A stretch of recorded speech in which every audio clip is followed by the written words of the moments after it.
Good afternoon, everyone. It's David Schlotthauer here, back from my vacation with another tropical weather outlook for Thursday, June the 6th, 2024. Also, just a heads up, this is probably going to be a fairly lengthy video since I haven't updated you all in over a week on the tropics, so just bear with me in today's update because we have a lot to really discuss as far as sea surface temperatures go and that sort of shenanigans. So without further ado, let's take a look here at the National Hurricane Center in Miami, Florida, at their 7-day graphical tropical weather outlook. And as you know, there is no tropical cyclone activity in the next 7 days, which is good. Nothing to be concerned about. No area to watch. No X's that mark the spot that would otherwise show us that, oh, we have a low chance of tropical development in this area. So a clean slate still, which is good news.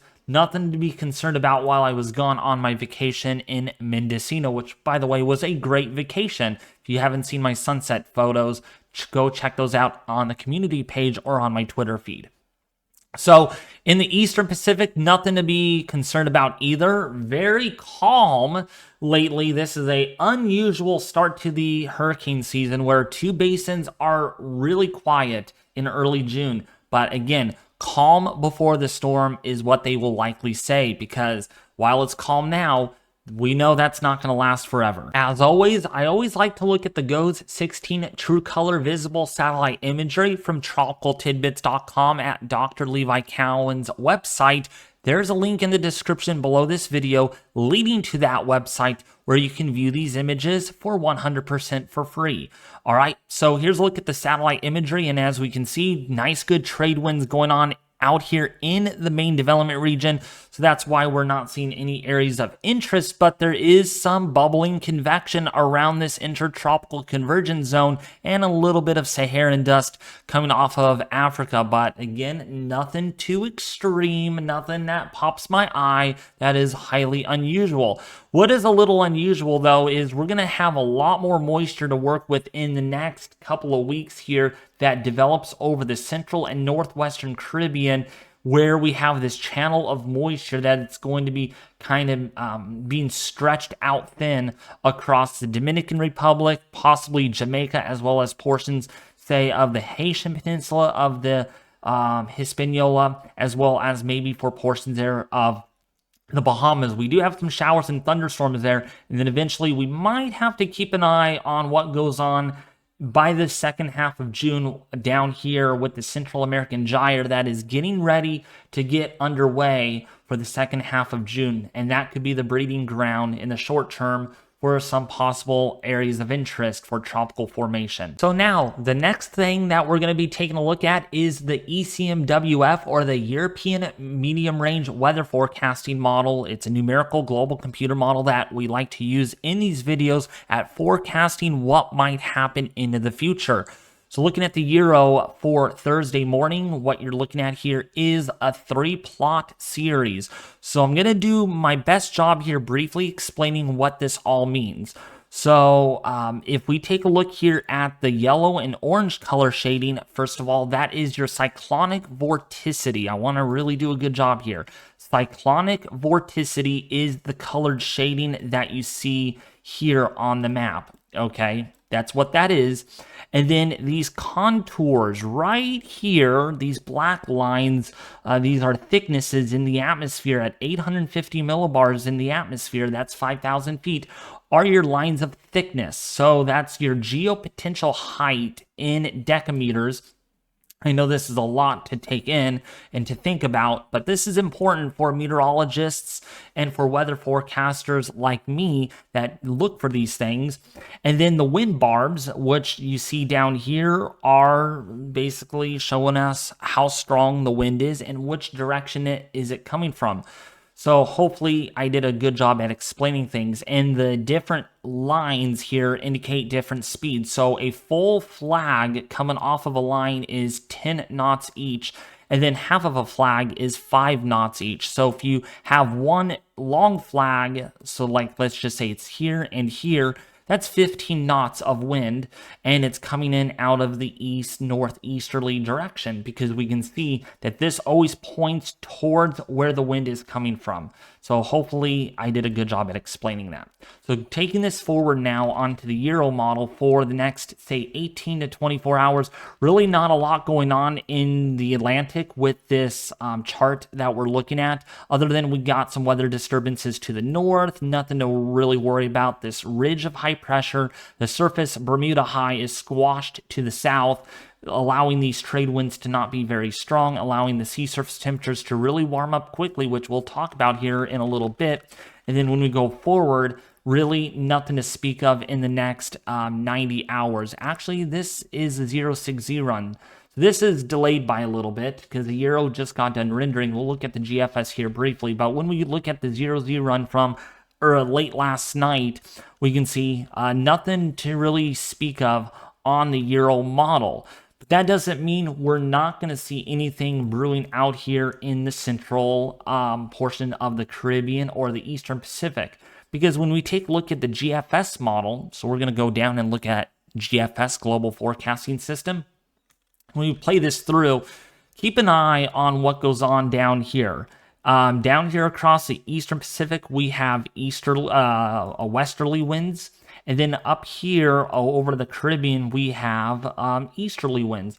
And usually the netted weighted value here is where you have vorticity angled in this region in such a way we're probably going to end up seeing something turn up down here, potentially.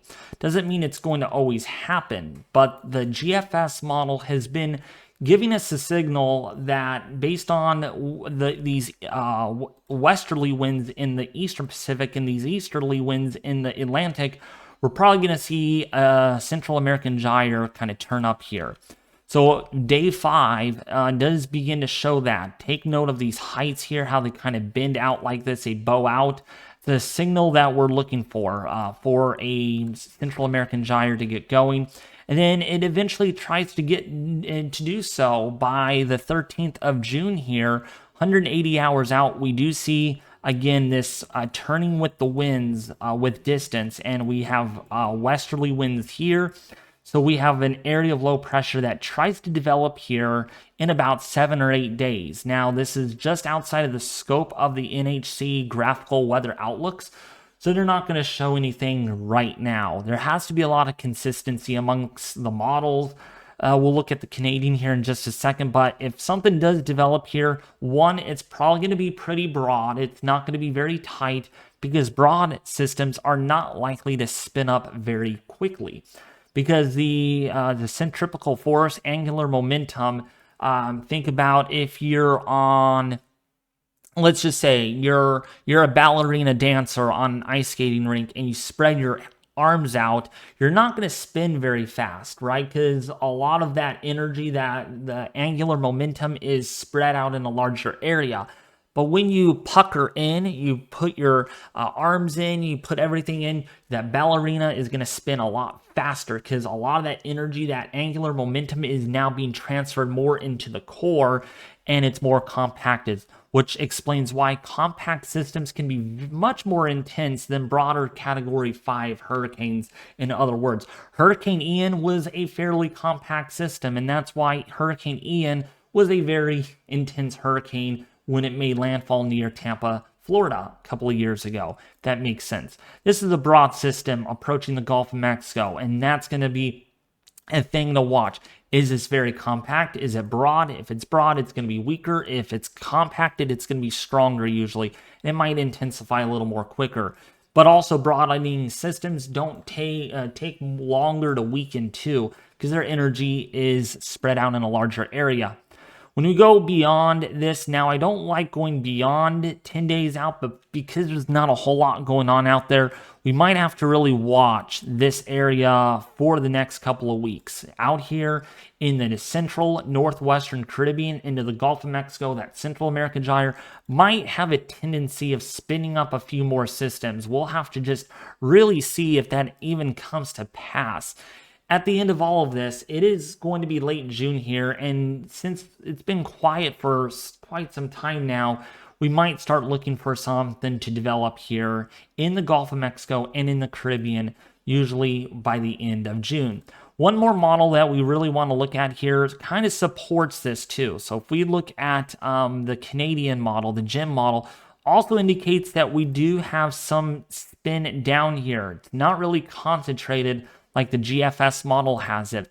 And if we go forward in time, we can see that it really doesn't bundle very much. So again, there's a lot of uncertainty in the numerical global computer models between the European, the Canadian, and the GFS model. And it is going to be interesting to see if this actually transpires in the Northwestern Caribbean and in the Gulf of Mexico. Now, would we compare this amongst climatology? It's not supposed to be very active at all. Okay, we could have very active seasons that start off very quiet.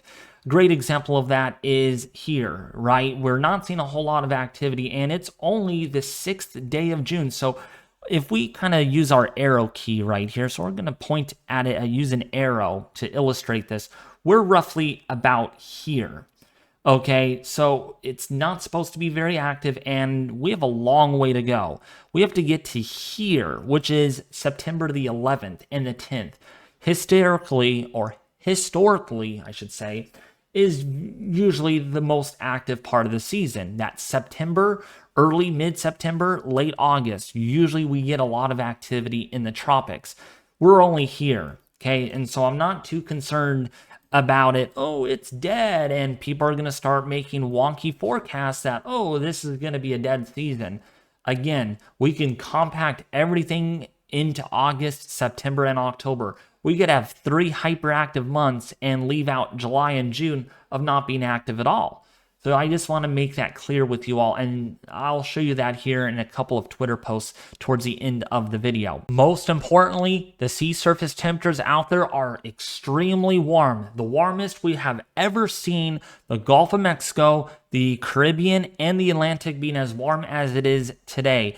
And I will show you proof of that towards the end of the video. Right now, sea surface temperatures are already in the low to mid 80s in the Gulf of Mexico. There's not really any cool spots other than down here where we have sea surface temperatures as low as about 24 degrees Celsius, but that's only in a small fraction of the Gulf of Mexico. Whereas look at here towards the southwestern portion, like near the Bay of Campeche, sea surface temperatures are in the 30s, so we have about 86, 87 degree Fahrenheit waters.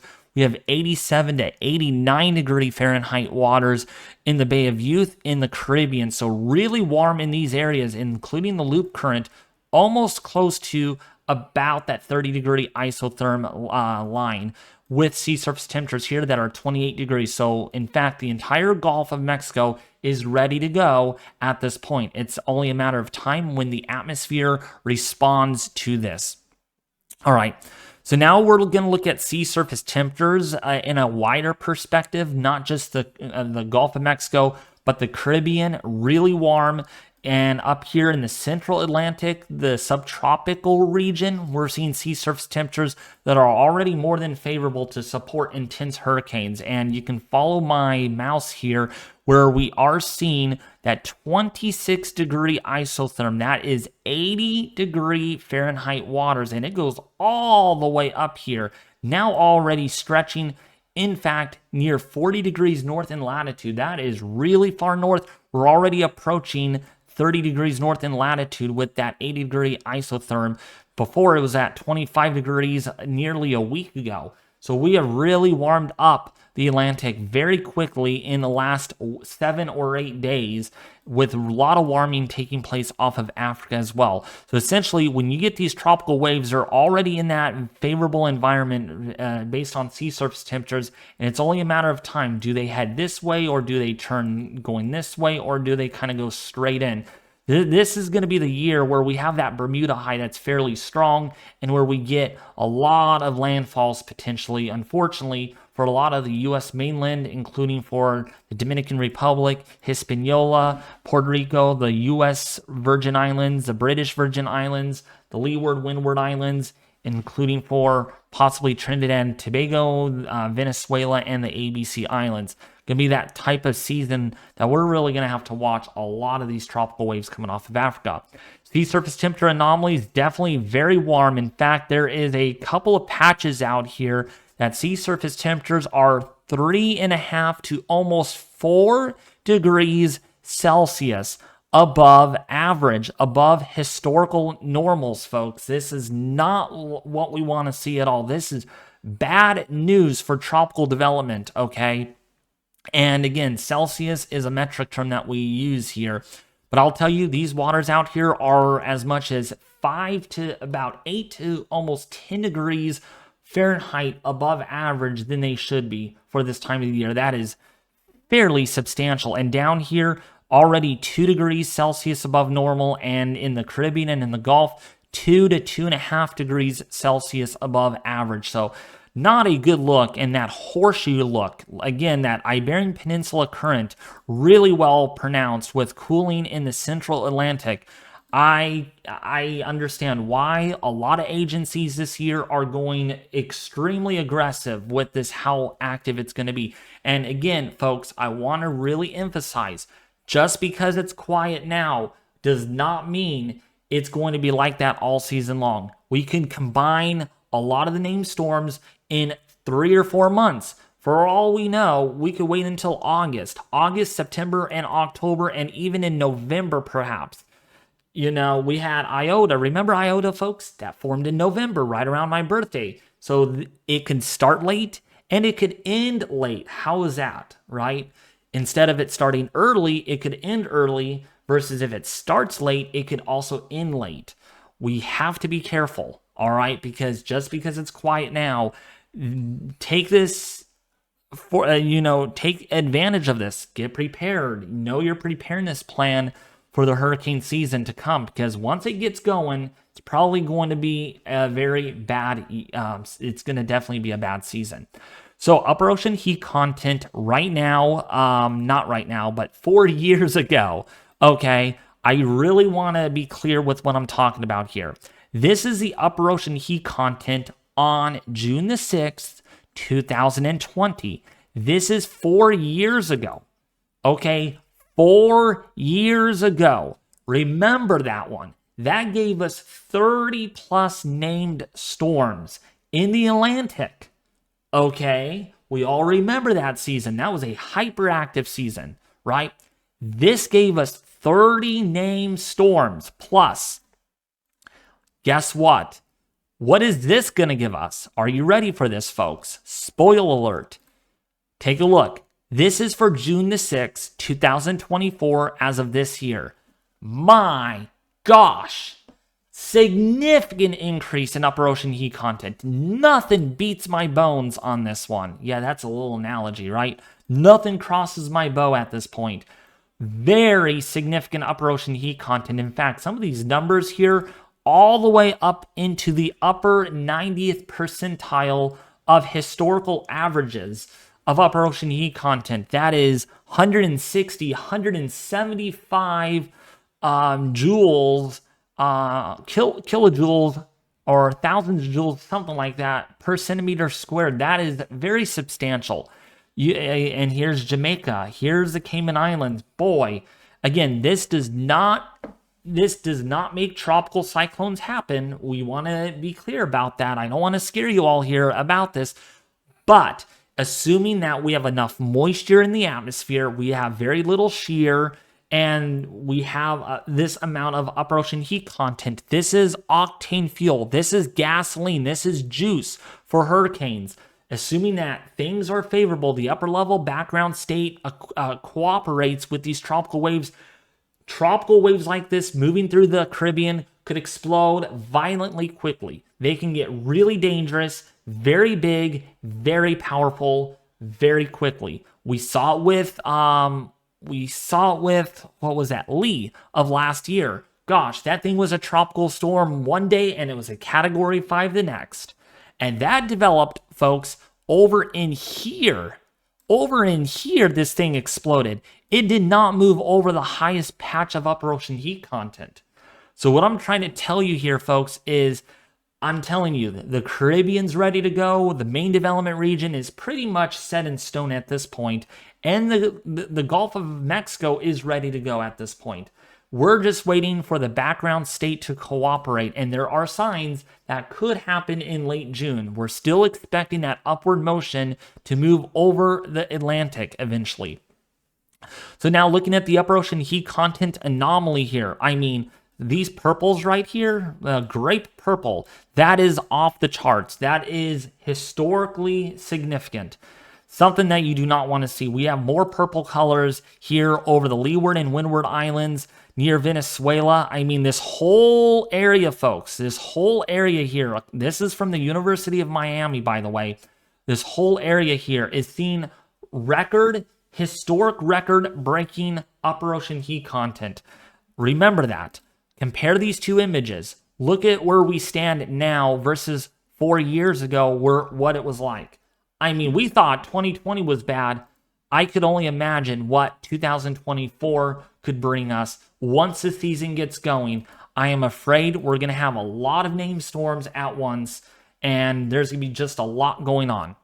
So one last thing here before we get to the Twitter side of things is, again, sea surface temperatures are well above average. I mean, 2 to 3 degrees right here, these islands, 3 degrees Celsius above historical averages in the main development region, in the subtropics of the Atlantic. I mean, everything is asking for a very busy season. I cannot say that enough. Not looking good at all. I mean, I wish I can give you guys good news. Now, another product that I like to look at here, and I'm going to be as simple as a sprinkle on this, okay? I don't want to confuse you here now that we talked about upper ocean heat content and everything. This is the potential. Okay, so assuming we have our upper ocean heat content, right? We have all the parameters in place, except we have too much dry air, sinking motion in the Atlantic, right? And that's why we're not seeing a whole lot going on. But now let's assume that everything comes together and we get a tropical wave. This is intensity potential. This does not mean we're going to get a Category 5. This does not mean we're going to get a violent hurricane. But if everything comes together, just imagine that. Picture that in your head. How strong can these systems get? What's the maximum potential on these systems? The blue colors on your screen indicate that if anything develops here, we could get a Category 5 hurricane. If everything is perfect, no wind shear, very little in the way of dry air, a lot of moisture to work with, and a lot of latent heat release, we can get violent hurricanes. Already violent hurricane territory potentially in the southeastern Gulf and into much of the Caribbean. Hope that did not confuse you at all. All right, this is a tool not for like the faint in heart, like, oh, we're going to get a Category 5 hurricane this year. Just because you see this does not mean we will get it. It just means how volatile the sea surface temperatures are out there, giving way to if we get something that moves through this area and if it's favorable, it can fly up really quickly. All right, I want to give huge credit to Andrew Moore, Andy Hazelton, for today's update on the tropics, because they do pretty good with what we're looking at, all right? So now, when we take a look at Andrew's post here, Andrew Moore, that is, you could follow him at OSU WX Guy. There will be a link in the description to this post or to his Twitter page. So he states, we have had anomalous rising motion, green velocity potentials focused over the Western Caribbean, Eastern Pacific for over half of June, and very warm sea surface temperatures, and still it looks like it's going to be a struggle to get anything to develop out of this pattern.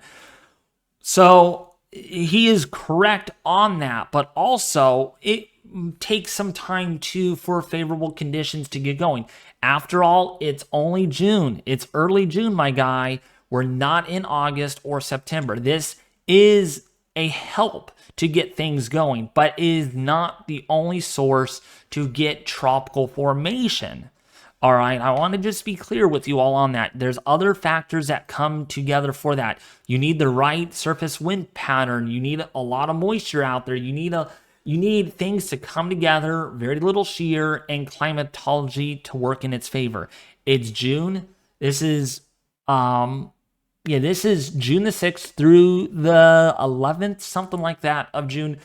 So when we look at, if this was August, then I would be like, oh, yeah, it is interesting, but it's only June, and I know where we're going at this, all right? It's going to take a couple of these impulses to really get things stirred up in the Atlantic. It's coming, Andrew Moore, probably this last half of June, like the last week maybe, we're going to probably be watching something. All right, another post. This is from Andy Hazelton. Link in the description below this video to this Twitter page and post as well. The GFS continues to show an organized low down in the Caribbean next week. While I expect a lot of moisture and some organization is possible, I remain skeptical of the GFS because it seems to be injecting a lot of model vorticity off of South America, which can lead to false spin-ups. So let's be aware of that too, okay? So again, a lot of anomalous spins over here, and it just goes crazy.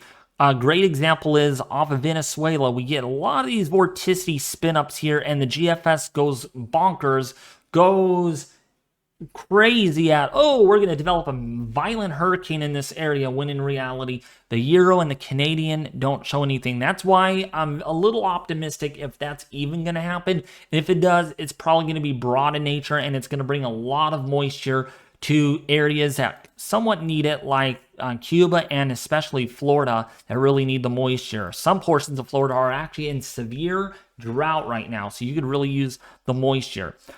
So that's coming from Andy Hazelton. And one more, and this is jaw-dropping. This is really, really in for the record books. And I want to kind of briefly explain this to you all, that ocean heat content anomaly in the main development region. All right, so he kind of did a really good graph here, kind of illustrating where the main development region is. It's this area boxed in red down here, is at historically high values for the time of the year. I mean, you cannot get any higher than this. This is a few days ago, and this line is where we are at now, and we're almost as high as we were last year in early September. I want to be clear on that. Early September, folks. We reached the highest upper ocean heat content ever on record. We're already going to breach that probably for this year. So the fact that we're already doing it 2 years in a row is awfully, awfully concerning. Remember where we should be with upper ocean heat content. This is your overall average. Sometimes it's a little higher than average. Sometimes it's a little lower. But wow, 2024 really, really jumping well over the limbo stick easily. I mean, it's kind of doing a huge hurdle and jumping over 15 hurdles or 30 hurdles in a track race, and you thought you would never do it. Wow, I just broke a record. I did 30 hurdle jumps.